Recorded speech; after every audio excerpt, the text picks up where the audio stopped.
So good morning, brethren. And ako po nagagalak and welcoming you back po to our Sunday worship service. And it's been a great privilege to speak to you regarding the Word of God, especially po during our virtual worship service. And also it's a great honor po, and with gladness in our hearts, we thank the Lord for this wonderful day that He is giving us to be able to study His Word and to be able to study ang katotohanan po na gustong ihayag po sa atin ng ating Panginoon sa umagang ito. Before we proceed with our text for today, may you just join me in a word of prayer. Father in heaven, we thank you, Lord, for giving us ito pong araw na ito to be able, Lord, to come before you and ask, Lord, for the help of the Holy Spirit. Make us understand, Lord, ang inyong katotohanan, Panginoon, in today's message. And we pray, Lord, that may you continue to abide in us, Lord, and continue, Lord, to help us to understand, Panginoon, ang mga bagay na ito. May we grow, Lord, in Christ-likeness and in living, Lord, a life that is worthy and that is reflective, Lord, of your glory. Panginoon, as we go on in this wonderful text in Romans chapter 12, verses 1 and 2, Father, help us and help us understand these things. Help us, Lord, understand biblical truths today and your word. In Jesus' name we pray. Amen and amen. Mga kapatid, I am glad to be able to speak and to continue a wonderful series na atin pong binabahagi in our church nowadays, no? Especially in our Sunday worship service, which is a series that challenges us and puts the question po, yung katanungan, ano ba ang halaga or what is the cost of following Christ? And in our third sermon, in our third teaching and preaching, I want us to go to one particular verse that is very well known to all of us. And that's why gusto ko pong atin pong buklatin ang ating mga Biblia. And then if there's any activities that is distracting you po sa umagang ito, please stop all of these things as we go to the Word of God and read God's Word. Hayaan niyo pong samahan ninyo po ako in Romans or mga taga-Roma, chapter 12, verses 1 and 2. A very familiar verse, and this will be our text for this morning.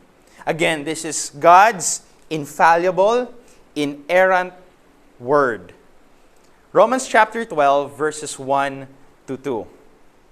I appeal to you, therefore, brothers, by the mercies of God, to present your bodies as a living sacrifice, holy and acceptable to God, which is your spiritual worship.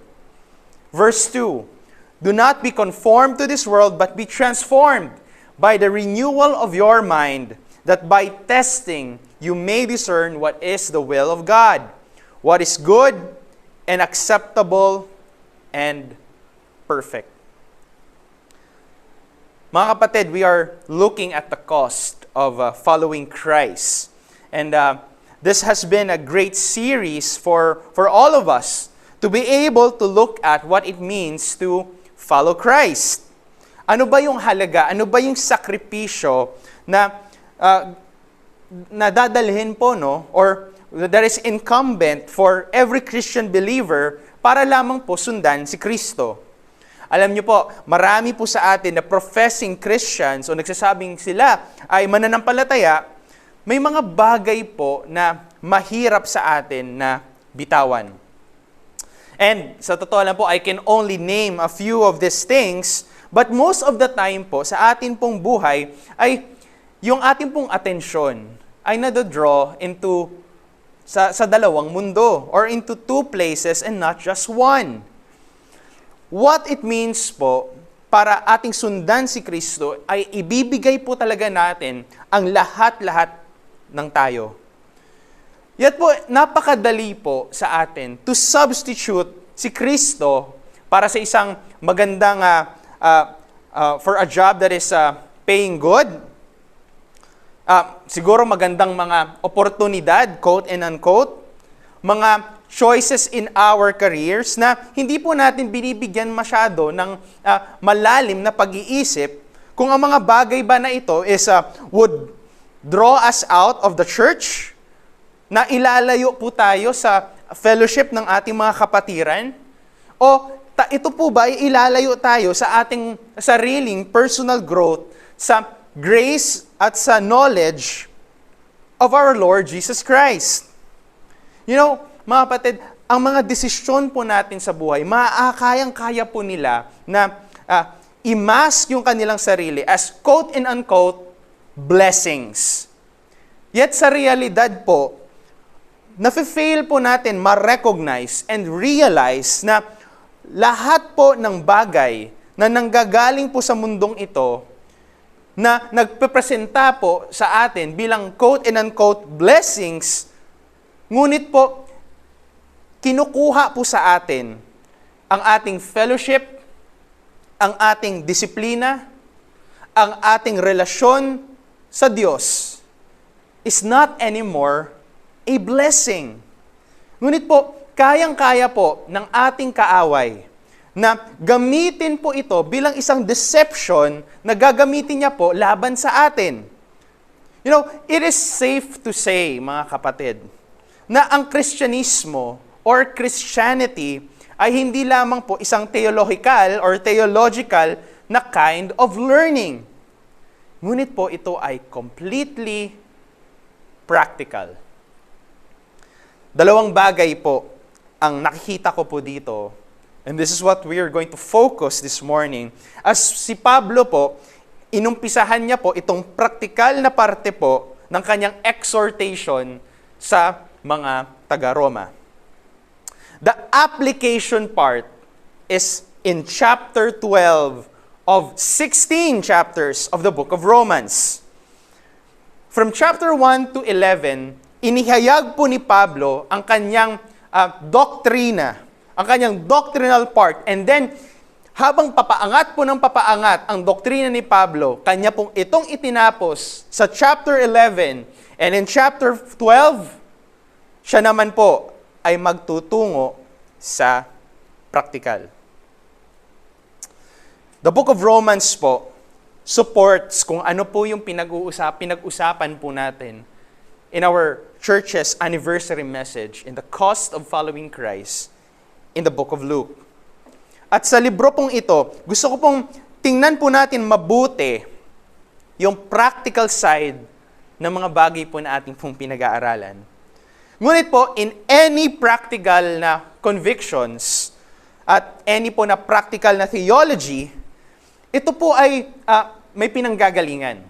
At ang pinanggagalingan po nito ay ang malalim po natin or ang ating pong understanding kung sino ang Diyos, the attributes of God, of who God is and what He is. And I want po us to observe with me in this message this morning a couple of things.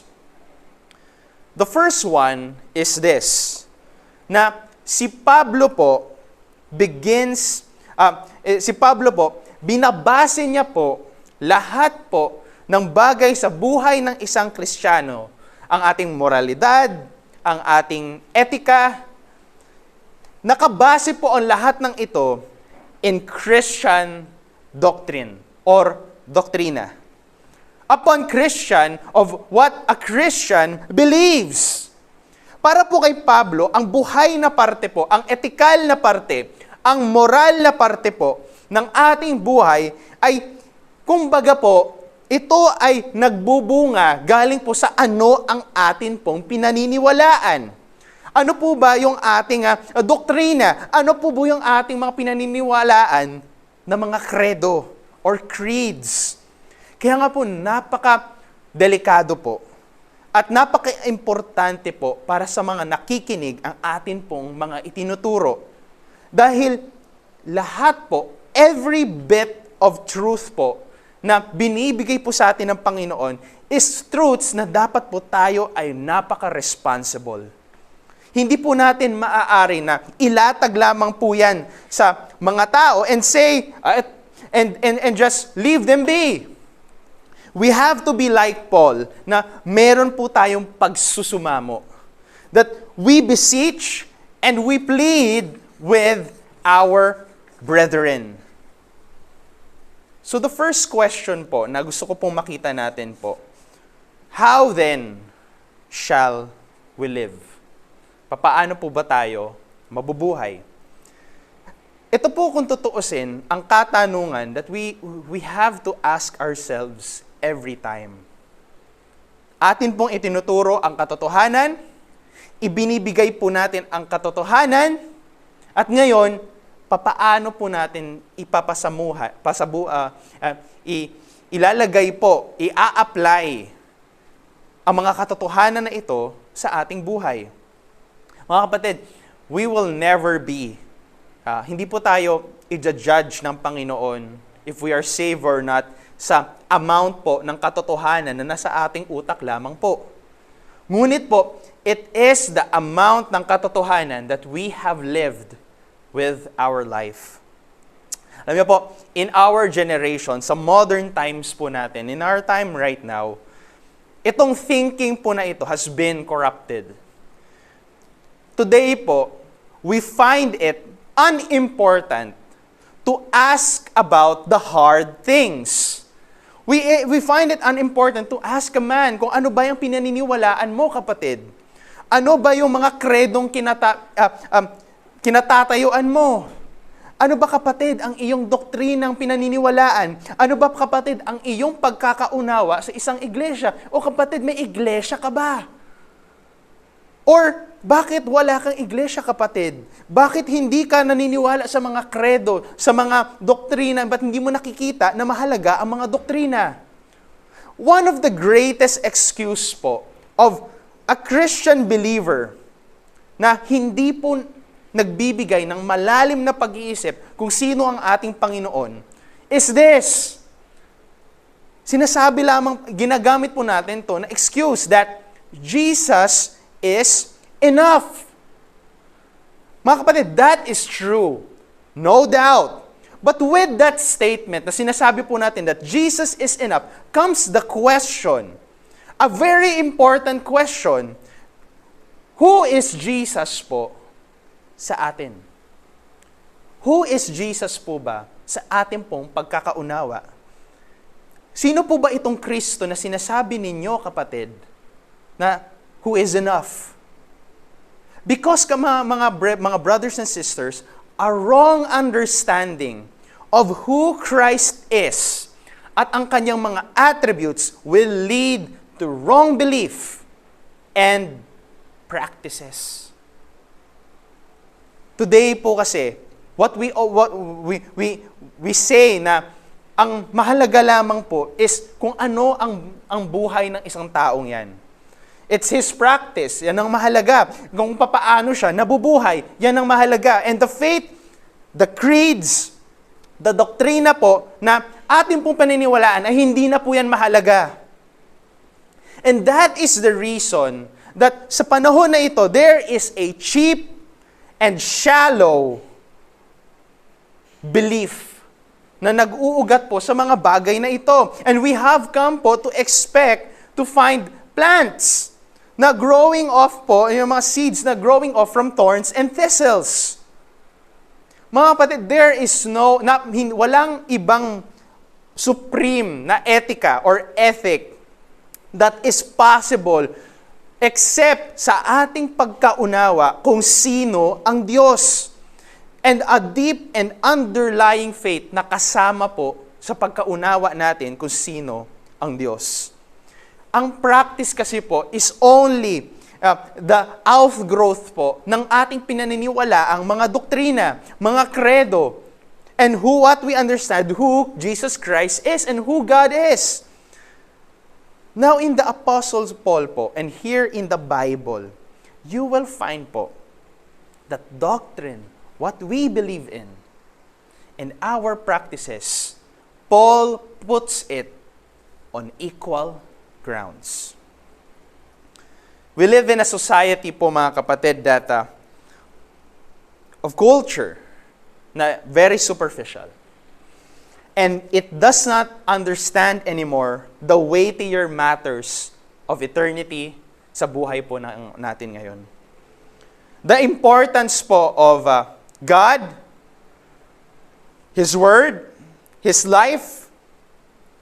And so when the Apostle Paul po wrote this and confronted po ang iglesia in Rome who needed much encouragement with truth, he let them know na these things are serious.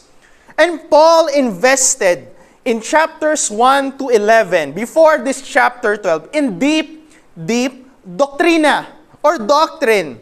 Because he understands po that before he goes to the practical side of things, in chapter 11, kailangan ko munang ilatag ang katotohanan sa inyong lahat, ang doctrinal truth.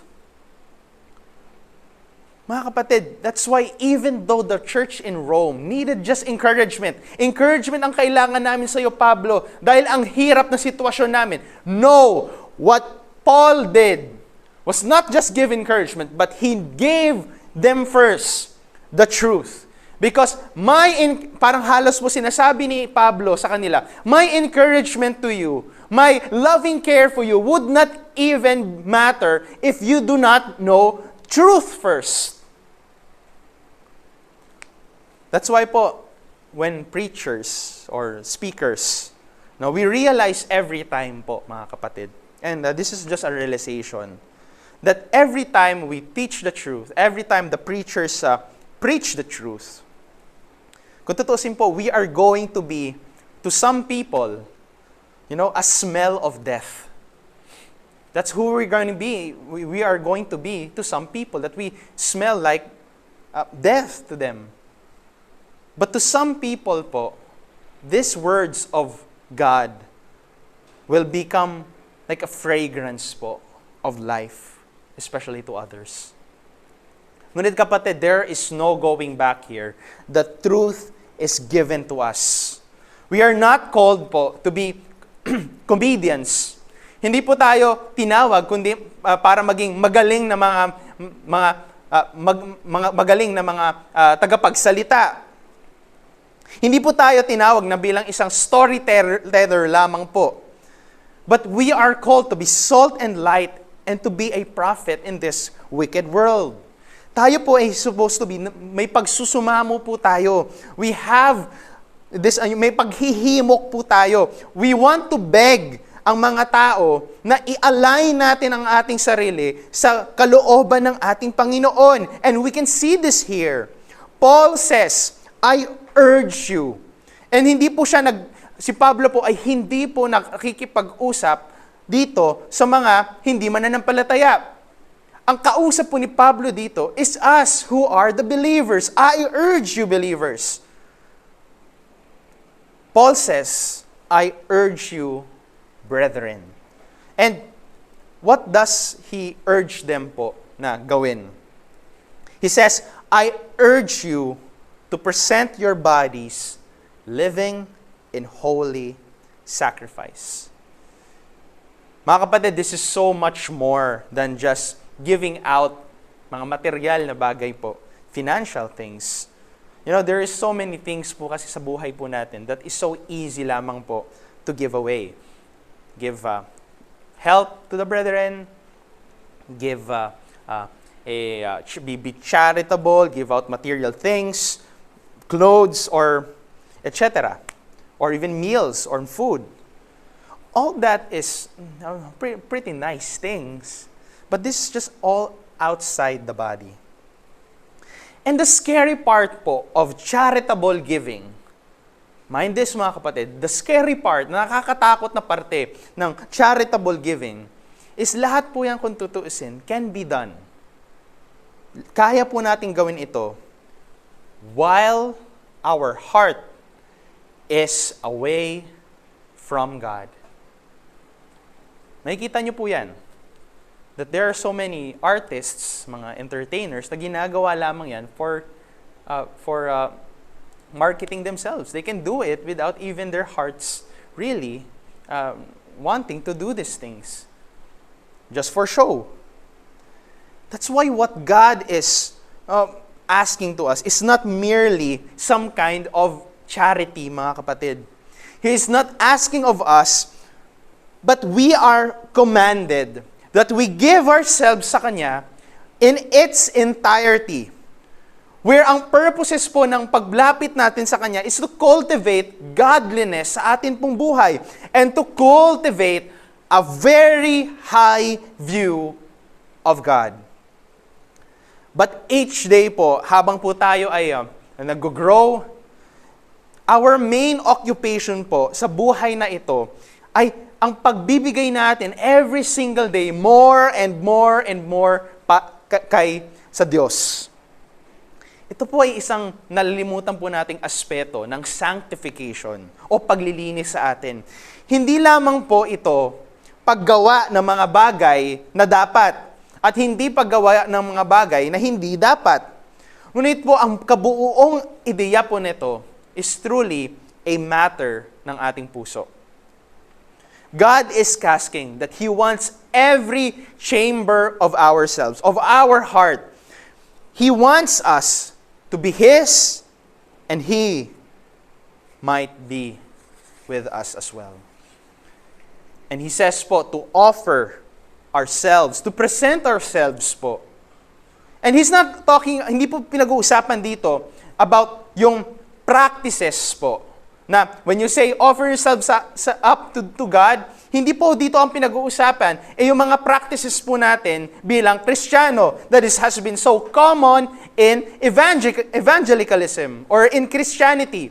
Na yung practice ba na pinag-uusapan, hindi po ito yung practice na pinag-uusapan natin when we come every Sunday to worship service.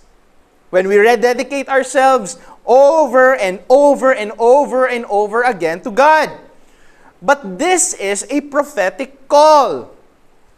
Ang sinasabi po ng Panginoon dito is, this is a prophetic word of God of asking us, how long will we live between two worlds?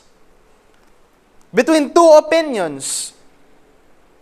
And di ba po sabi po sa Biblia, no, if Baal is your God, if the devil is your God, then serve the devil. Or if you serve God, if God is your God, then serve God. In the church so many times po, we have seemed to be so tolerant. Yung tinotolerate na lang po natin. And give our preferences to men, in the feelings of men, rather than what God thinks of these things. Now, mga kapatid, of course, we have to be patient with one another. We have to be patient with all men. Because God is patient with men. But every once in a while, mga kapatid, the entire congregation and us as individuals, we need to hear this. We need to hear this once and for all. To stop. Stop na ikaw po ay nakatapak in the world and nakatapak din to another.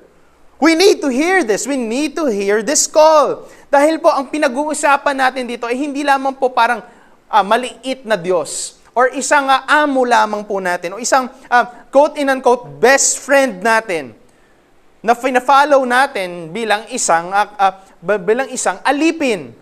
This is God.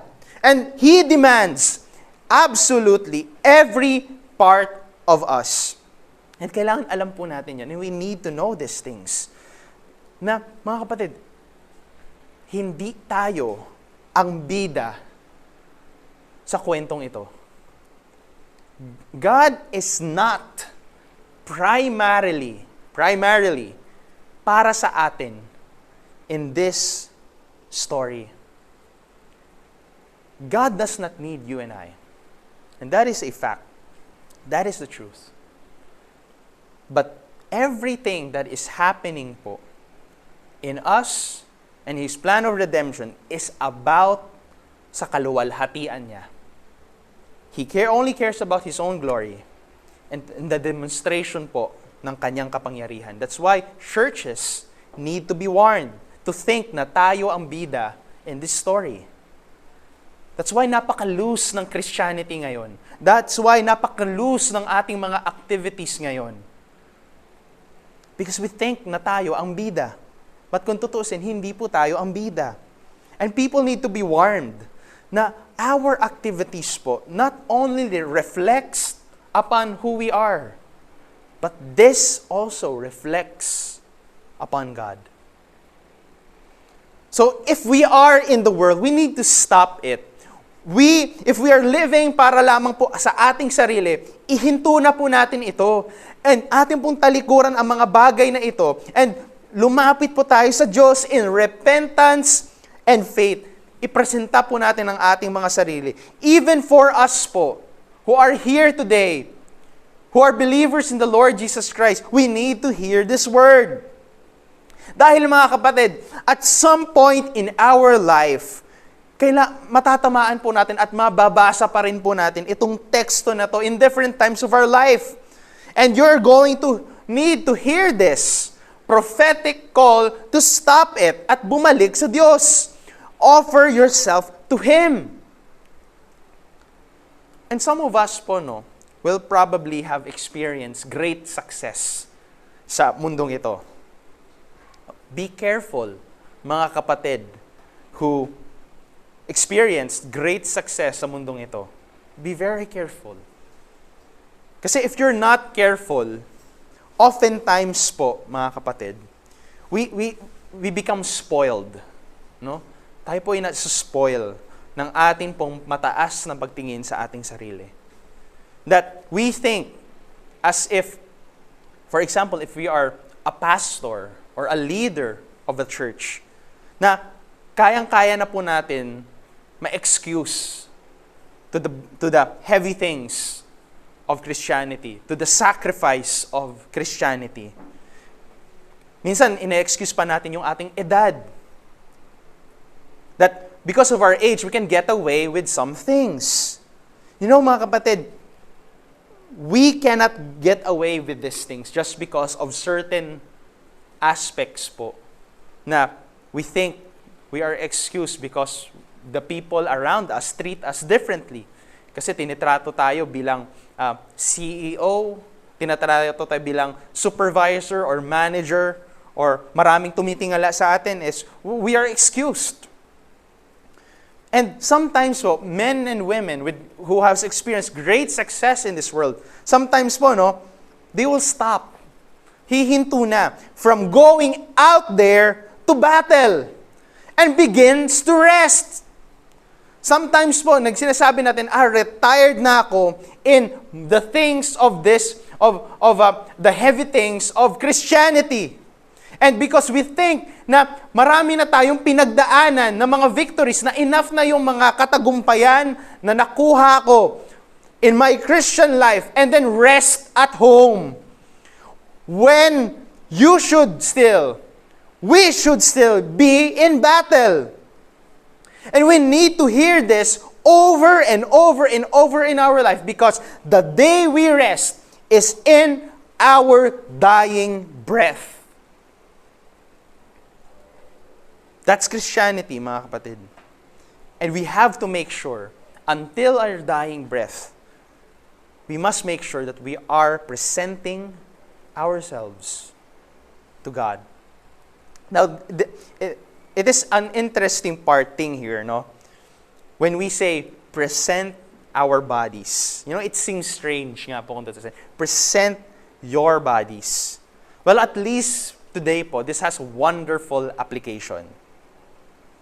Tayo po kasi mga tao, we have somehow mga kapatid, diniborsyo na natin o pinaghiwalay na natin what's inside our hearts from our external na gawa or our external actions. Napansin niyo po ba, if we confront someone who is in sin, they will often say this, na ito po yung greatest and wicked excuse natin. This is a wicked excuse, mga kapatid. People, when we confront others, they will often say this, Brother, you can't judge a book by its cover. No? When you confront someone in sin, sometimes they say, yes, kapatid, na ang naoobserbahan mo lamang is yung aking mga external na actions, ngunit hindi mo naman ma-judge ang aking puso. You don't know what's inside my heart. But this is wicked and cursed type of thinking. And Paul here puts here in Romans chapter 12 a remedy to this cursed and wicked type of thinking. The whole idea po ng banal na kasulatan ng Diyos, the whole idea of Scripture is that if God has your heart, He has your body. There wasn't any na paghihiwalay po na ginawa in Scriptures when he say in a passage in Scripture na love your God with all your heart, soul, mind, and strength. He is not trying to divide the human psyche. Hindi niya po pinagdi-divide itong dalawang bagay na ito. And when we say that we love the Lord your God with every fiber po ng ating sarili, ng buong-buo nating sarili, which meant po sa lumang tipan, this is actually a warning. A warning that God is a jealous God. And He desires us. He desires you, that you belong to Him. All of you. It's not your life anymore, mga kapatid. This is not our breath anymore. This is not our beating heart anymore. Hindi na po ito yung tibok ng puso natin. Hindi na po ito ang ating mga tenga. Hindi na po ito yung ating mga mata. Hindi na rin po ito yung ating mga bibig. Hindi na rin po ito yung ating mga paa. Hindi na po natin itong mga kamay. They all belong to Him. And everything po is governed by God. And yung kanyang desire for this, the attributes of God for this, ay kanyang ipinakita sa kanyang salita. Kaya mga, this was the Puritan genius, mga kapatid. Last night, I was listening to the theology of the Puritans. And the Puritans po, ang mga Puritano po, the Puritans, kanila pong sinikap to sought every aspect, lahat ng aspeto, to the smallest part of their life, to do it, at iporma po ito to the will of God. Because that's what slaves do. Yan po ang ginagawa ng isang alipin. And so many Christians today, especially the younger Christians, no, we do things that seem minuscule and we excuse it as if na hindi naman ito nagkakaroon ng epekto sa aking salvation. Getting ears pierced in so many parts, getting tattoos or mga tattoo on necks and things like that, telling the world somehow na, uy, ako ay slave of Christ.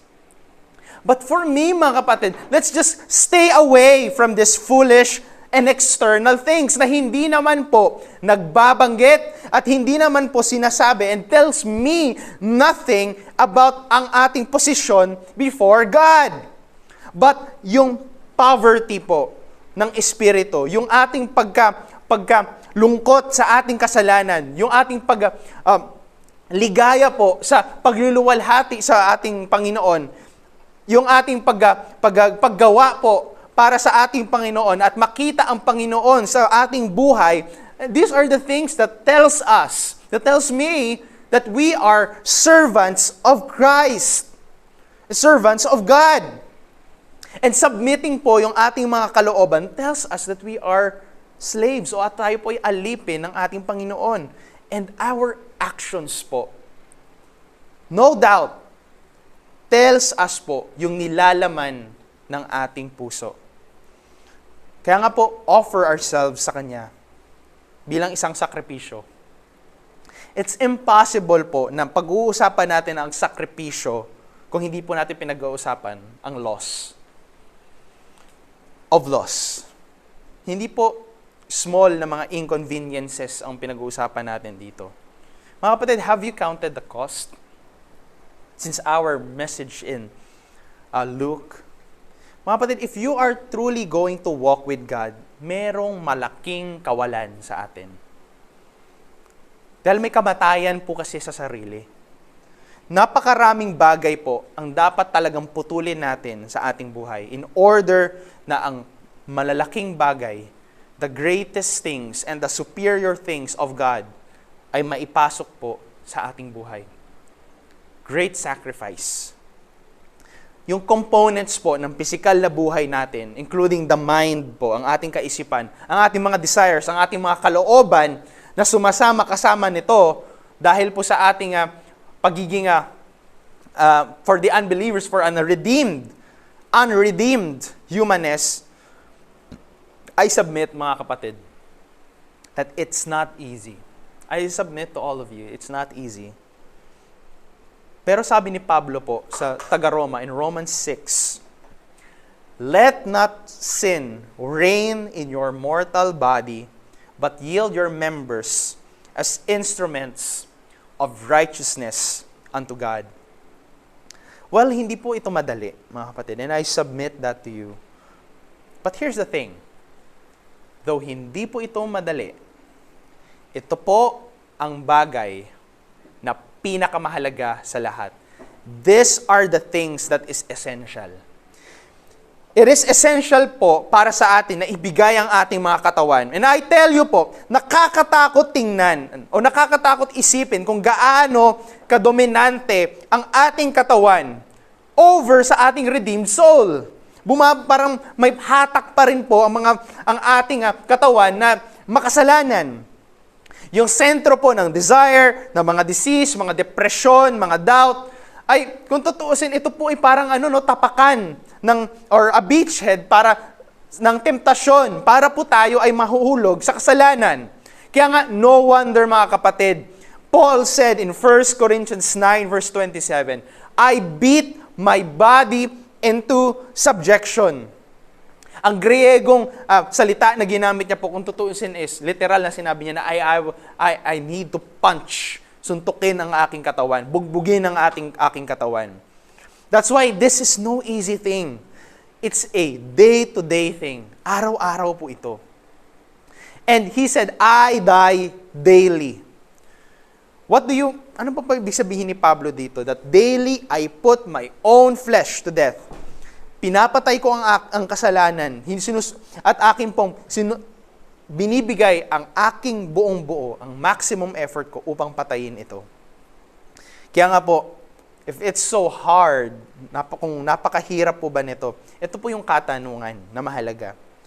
Saan nanggagaling ang motibasyon ni Paul para gawin ang mga bagay na ito? Because I found po that yung pag-obtain po natin ng katotohanan, yung pagtuto natin, yung ating mga natututunan tutungkol sa Diyos, ang ating pag-aaral, ay kung tutuusin na hindi kasing hirap ng ating pagsasabuhay ng mga katotohanan ito. Ngunit po may motivation si Pablo dito, may motibasyon si Pablo, at may pinanggagalingan po si Pablo to live this. Para mabuhay po dito sa radikal, na sakripisyal, na pamumuhay sa ilalim ng Diyos. And this is what I want to stay on most in the next few minutes that I have. A holy sacrifice. Where does this motivation comes from, mga kapatid? Let's look at verse 1. "Therefore, I urge you, brethren, by the mercies of God, to present your bodies as living and holy sacrifice." Ano po ang motibasyon? Ang awa ng ating Diyos. This is the motivation for the Christian life, the mercies of God. Now, what does this mean? Itong proposisyon po na ito is napaka-importante po. Dahil ikinakabit po ni Pablo itong chapter 12 na ito sa unang 11 o 11 chapters of the book of Romans. He describes sa atin in chapter 1 to 11 ang awa ng Panginoon sa atin bago siya pumunta sa praktikal. Instead of apply these things in your life, nang hindi po natin ito pinag-iisipan mabuti, ginusto po ng apostol na Pablo na atin pong maunawaan that all his calls to obedience ay dapat po nakapataw against the backdrop of what God has already done for you and I. Or kung tutuusin mga kapatid, kung hindi ang awa ng Panginoon ang ating titingnan, mako-confuse lamang po tayo. Madi-discourage lamang po tayo. And kung tutuusin, in some ways, magagalit pa nga tayo sa Diyos. If you think po na ang sabi ni Pablo dito is mag-obey ka lang, no, ng tama, no, parang just obey well enough and God will love you. Mga kapatid, you'll probably end up rejecting Christianity because of that thought. You'll end up clinging o nakahawa ka sa isang kind ng Kristyanismo, ngunit ikaw ay laging galit sa Diyos. This is not what Paul is asking of us. He's not saying just obey well enough and papakita sa iyo ng Panginoon ang awa niya. Ang sinasabi po ni Pablo dito, ipinakita na sa inyong lahat ang awa ng ating Panginoon sa pamamagitan ni Jesus. At sa liwanag nun, ibigay ninyo ang inyong sarili bilang buhay na sakripisyo. Mahalin nyo ang Diyos, sundin ninyo ang Diyos, at mahalin nyo ang Kanyang batas. And live the Christian life because of His mercy to you. But how? Paano po natin gagawin ito? Kaya po nakaturo po tayo sa nature at gawa ng ating Panginoon, specifically na ipinakita niya po sa persona at sa gawa ni Jesus sa krus. Mga kapatid, the more that we understand who God is, the more na ang ating puso po ay maglalagablab ng pag-ibig sa ating Panginoon. Now, make no mistake, no, na kapag itong mga bagay na ito ipinresenta ninyo sa mga hindi mananampalataya, the more na kanilang knowledge na kanilang maririnig, the more na kamumuhian nila ang Panginoon. But to those who are truly believers in the Lord Jesus Christ or Christian, may isang supernatural na work na po of the Spirit na ginawa po sa atin. And a work po na is superior and demonstrates more power, more than even yung creation ng mundo na ito. Yung pagbabago ng puso ng isang makasalanan. Kapag ang Diyos is kinuha niya itong malaking mass of rotten, corrupt humanity and turns one person bilang kanyang anak, and that heart po, sa further work ng probidensya ng ating Panginoon, it will ensure that the more that we learn as children of God about who God is and what God has done para sa atin sa pamamagitan ni Jesus, the more na ang ating pag-ibig, the more po na tayo ay lalapit, ang ating puso ay lalapit, the more that our desires for Christ ay maglalagablab. In those desires po will have an impact upon sa ating mga gustong gawin, ang ating kalooban, and drive us sa kabanalan ng may kagalakan. Kaya po anong ginawa po ni Paul in chapters 1 through 11? Nag-labor ang ating si Pablo, no? Ginawa niya ang kanyang magagawa to describe sa iglesia ng Roma and tell them and tell us ang awa ng ating Panginoon so that their hearts will be inflamed even though their circumstances are hard. And I want us po to think about this for a moment. No, kung tutusin, if we go to the most biblical sound churches, or let's just go to the church, to any church, no, and ask the members of that church, and ask, how many years have you studied yung attributes ng ating Panginoon? And most of them, will say, siguro, isang lesson lang, 2. or ask many pastors, how many years have we studied who God is or the attributes of God?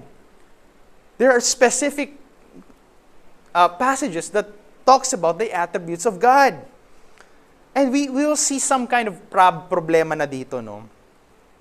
Mga kapatid, the greatest knowledge that we can encourage one another and speak to one another.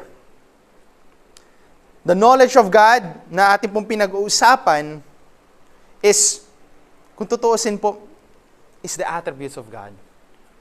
Who God is.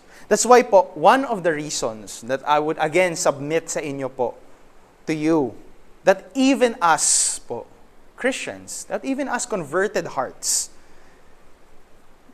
kung bakit po tayo walang pakialam, or kung bakit po tayo apathetic, no? O walang pakialam. And I'm talking about you, mga brethren, and I'm talking about myself here, is that kaya tayo walang pakialam sa mga maliliit na bagay, or wala tayong pakialam masyado, or we're not giving much thought sa ating mga actions. Ang dahilan, it's because there is a lack of knowledge sa atin of who God is. Nagiging principle-based na lang tayo. Nagiging ethical na lamang tayo na gawin mo lang ito, gawin mo lang yan, okay na yan. Instead of us sharing and standing up, proclaiming ang kapangyarihan and the glory and the superiority of God and the work that is done in Christ. That is supposed to be our task, to tell who God is and that's what Paul does when he goes to tell them that man, tayo bilang mga tao, ay poured out sa awa lamang ng ating Diyos. You know, we have to tell people this. You know, kung ako po ay have the chance to na kumain ng lunch or dinner, kasama siguro yung mga anak ng siguro pinakamayaman na tao sa Pilipinas yung mga Henry C. or yung mga anak ni Henry C. Hindi po sila ganun magagalak, no, kung tutuusin, if ako po ay mag-aabot ng 100 piso sa kanila. Oh, they will just receive it and appreciate it. Pero hindi po ito, hindi nila mapapantayan ang galak ng isang batang babae or isang bata po na nanggaling in the slum areas or the informal settlers ng Maynila. Nabigyan ko yung bata na yon ng 100 piso. Panigurado, mga kapatid, magagalak itong batang ito. At tatakbo siya sa kanyang neighborhood. And for sure, ang kanyang gagawin, mga kapatid, is he or she will tell every neighbor about me who have given her 100 peso bill.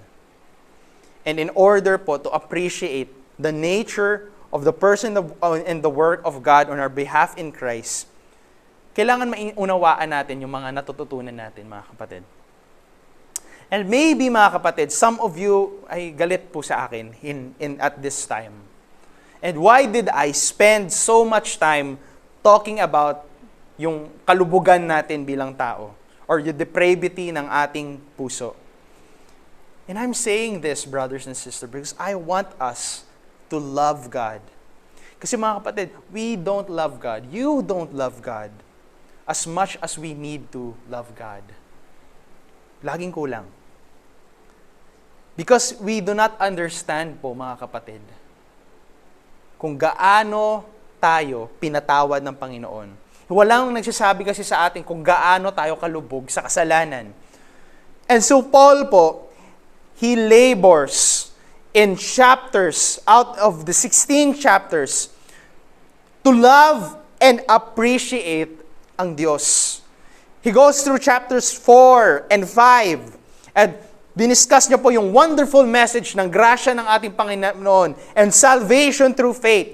And then he gets them to chapter 7 and 8, talking about kung paano tayo mabubuhay ng may katagumpayan sa mundong ito. And he gets to chapter 9, 10, and 11. Pinag-usapan ni Pablo yung katapatan ng kanyang Panginoon sa kanyang mga anak na Israelita. And that should promote in us confidence na ang Diyos ay covenant-keeping God. Hindi promises lamang, pero covenant-keeping God. Same thing that He does in Ephesians chapter 4. And yun, mga kapatid, we in the young adult and youth ministry is very intentional why we are studying the book of Ephesians. Especially po yung unang 3 chapters that in my opinion, the deepest theology in all of Scripture. Then comes the chapter 4, and he says, therefore what? Based on the mercy sa awa ng Panginoon, live your life. We must not only present our soul to God, our body to God, but our mind as well. In verse 2, he says, and do not be conformed to this world, but be transformed by the renewing of your mind. Ngayon mga kapatid, hindi ito parang level 1 and level 2. Offer your lives as whole sacrifices, then upgrade ka na wag ka nang do not be conformed to this world. Hindi mga kapatid, sabay ito. Once you've given your soul to God, the rest is package na po yan. Body, mind, at ang ating kalooban. It all comes in a package. You can't give your body without your mind. Because your body responds sa ating mga naiisip. Ang ating mga isip po, it chooses whether ang expression natin is we will live our life because of our sinful lusts, or we will live our life because of the will of God. And so, he says, I want your mind, and I do not want you to be conformed to this world. Well, the world po, the best way to understand is when he says world o mundong ito, is yung mga lumulutang po no, ng mga kaisipan, mga ideya, filosofiya, opinyon, kasabihan, mga spekulasyon at mga maling hopes no, or mga udyok, o yung mga layunin natin sa mundong ito, o yung mga hinahangad natin that ipinapataw sa atin ng lubog sa kasalanan ng mundong ito. The whole value system of a Christ-like world. Huwag natin hayaan ang ating mga sarili na mahulma ng mga bagay na iyon. And the word conformed po means to take an outward appearance, to take on. And huwag po natin gawin iyon. Obviously po, tayo ay iba. We are different sa sa kaloob-looban. Kaya po, bakit ang ating actions, kung bago po ang ating, if we are a new man inside, why would our actions, our external part, also be conformed to this world? Bakit magkaiba? If we say that we are Christians po, sa loob, bakit natin ihihiwalay na ang ating actions doesn't look like one? And do not mask. Huwag niyo pong hayaan na take on ninyo ang forma ng mundong ito. And what we learn po from these verses is that it truly matters to God kung ano po ang ating pamumuhay. Just because po tayo ay iniligtas by grace does not give us a free pass to live however we want to live. That is just foolish talk, mga kapatid. Because the grace of God sa ating pong conversion, sa ating salvation, it is incumbent upon us that we live in a manner that is pleasing to God. It begins with your mind. That your mind is given to God. What you believe, ano yung iyong iniisip, ano po yung ating nauunawaan. And we are going to believe what God says sa kanyang salita. Na atin pong iisipin the thoughts of God. That we understand His divine wisdom. And hindi po natin hahayaan na pumasok po sa atin ang mga ideolohiya ng mundong ito. Your mind is given to God. Ang iyong mata ay ibibigay natin sa Diyos. Kung ano ang ating tinitingnan, ano yung ating sinisilip, yung ating worldview that we gaze upon. Yung ating tenga ay bibigay natin sa ating Panginoon. Ano ang ating pinapakinggan, ano yung ina-allow natin na pumasok sa ating isip. Your mouth is given to God. ano yung sasabihin mo, ano yung iyong ibibigkas, that it will all be governed kung ano ang magluluwalhati sa Diyos. Your hands will be completely given to God. Kung ano yung mga hinahawakan natin, ano yung mga engagement natin gamit ang ating kamay, what our work is, and our feet are given to God. Saan tayo pupunta? Saan tayo nagta-travel? And all of that is just presenting your bodies to God. As we conclude, the word holy here means to be set apart for very special use. Hindi lamang po, we have to be set apart sa mga common, mundane, yung pedestrian na living sa mundong ito. But kailangan po tayo ay mabuhay each and every day para sa mga bagay na eternal, for the heavenly, at para sa mga bagay of above. It means po that we live a transcendent life na nangingibabaw sa putik at sa dumi ng mundong ito. To live with God and the purpose, and to live with sa direksyon ng ating Panginoon. At the word holy also signifies purity o kalinisan. Na hindi po tayo dapat ma-stain, ma-contaminate ng mga polusyon ng mundong ito. Brothers and sisters, as we end, this is a calling for the pursuit ng kabanalan and godliness of God, and godliness. Kaya po, this is what Leviticus 11 verse 44 and 45 said. You shall be holy, for I am holy. And it is only this kind ng sakripisyo, a holy sacrifice, that is acceptable to God. Let us all bow before the Lord and pray. Heavenly Father in heaven, we thank you, Lord, for giving us this day of teaching, from preaching, Lord, and may we recognize, Lord, the call for holy living, to live a life as living sacrifices to you. Nawa, Panginoon, may we understand, Lord, may we have a right thinking kung sino kayo, Panginoon. And, Panginoon, let us not be lazy, Lord. Help us not to be lazy in trying to know the difficult things, Lord. And trying to know, Lord, the deep things of who you are.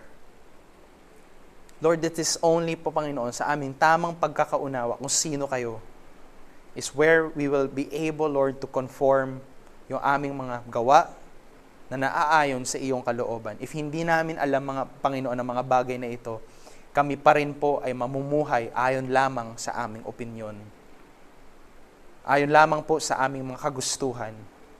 Lord, there are so many things that we have to give up. And I pray, Lord, for me and my brothers and sisters here na nakikinig.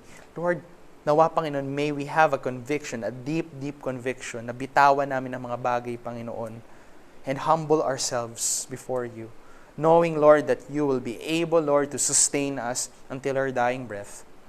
And also, Lord, may the lusts of our flesh, Lord, would be cut off from us. Lord, may we, Lord, recognize every day of our lives that we must die each and every day of our lives. And Lord, help us, Lord, with the Holy Spirit in living this only acceptable sacrificial living for you. Lord, help us, Lord, to think about these things. Help us, Lord, to be able, Lord, to understand these things. And may we grow, Lord, continually in the grace and the knowledge of who you are. This is in Jesus' name we pray. Amen and amen. Good morning, brothers and sisters. We thank the Lord for our message today, and may God bless you.